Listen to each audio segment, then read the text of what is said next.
बिहार विधानसभा और कई राज्यों में हुए उपचुनावों में कांग्रेस को मिली हार के बाद गांधी वाड्रा परिवार एक बार फिर पार्टी के नेताओं के निशाने पर है।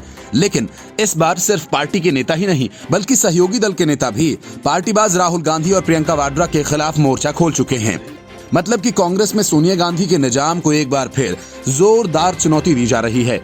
पूर्व केंद्रीय मंत्री कपिल सिब्बल ने कहा कि न सिर्फ बिहार बल्कि देश के जिन भी हिस्सों में चुनाव हुए उनके परिणामों ने स्पष्ट कर दिया कि जनता ने कांग्रेस को एक प्रभावशाली विकल्प के रूप में देखना ही बंद कर दिया है।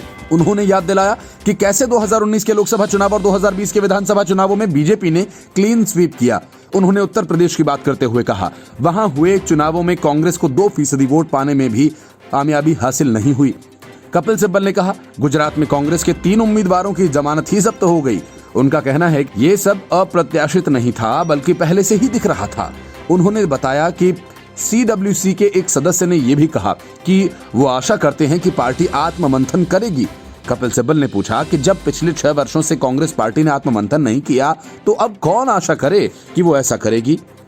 उन्होंने कहा कि संगठनात्मक रूप से पार्टी में क्या गड़बड़ी है ये सभी को पता है। उन्होंने कहा कि जवाब भी सबके पास है, कांग्रेस भी जानती है, लेकिन वो ऐसा स्वीकार नहीं करना चाहती। उन्होंने कहा कि अगर इस बात पर ध्यान नहीं दिया गया तो कांग्रेस पार्टी का ग्राफ यूं ही गिरता जाएगा। उन्होंने कहा कि समस्याओं के समाधान में वर्किंग कमेटी हिचक रही है क्योंकि ये एक नॉमिनेटेड बॉडी है। उन्होंने कांग्रेस के संविधान का हवाला देते हुए कहा कि कार्य समिति के चयन के लिए लोकतांत्रिक प्रक्रिया अपनाई जानी चाहिए। उन्होंने कहा कि कार्य समिति के नॉमिनेटेड सदस्यों से समस्याओं पर आवाज उठाने की अपेक्षा नहीं की जा सकती।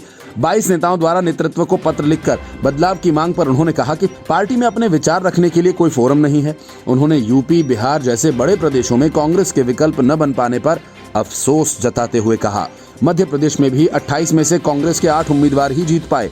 उन्होंने चेताया कि कांग्रेस पार्टी को बहादुर बनकर समस्या को पहचानना चाहिए। उन्होंने कहा कि जब हमने सुझाव दिए तो नेतृत्व ने पीठ दिखा दी, इसलिए आज ये हालात हो रहे हैं। उन्होंने कहा कि अगर नेताओं को सुनना बंद कर दिया जाए तो संचार ही ठप हो जाता है। उन्होंने ये भी आरोप लगाया कि मेन स्ट्रीम मीडिया को सत्ताधारी पार्टी ने नियंत्रण में रखा हुआ है। उन्होंने लोगों तक पहुंचने के लिए एक नए माध्यम की आवश्यकता पर बल देते हुए कहा, फिलहाल हम सोशल मीडिया पर अच्छा कर रहे हैं लेकिन जमीन पर उसके परिणाम नजर नहीं आ रहे। उन्होंने ऐसे नेताओं को आगे करने पर जोर दिया जिन्हें लोग सुनना चाहते हों और जो सक्रिय रूप से सोच विचार कर नेतृत्व करें।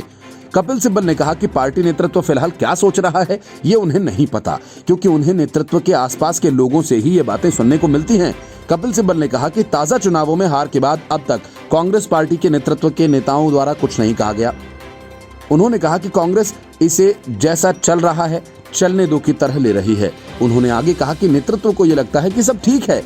हाल ही में बिहार कांग्रेस के विधायक दल का नेता बनने के लिए 2 विधायकों के समर्थक आपस में भिड़ गए थे।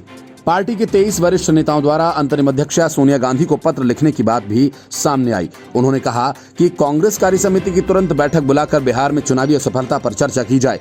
पत्र में पार्टी के संगठनात्मक चुनाव की भी मांग की गई है। CWC के 5 सदस्यों ने इस पत्र के लिखे जाने की पुष्टि भी की है। Bureau report, news of India.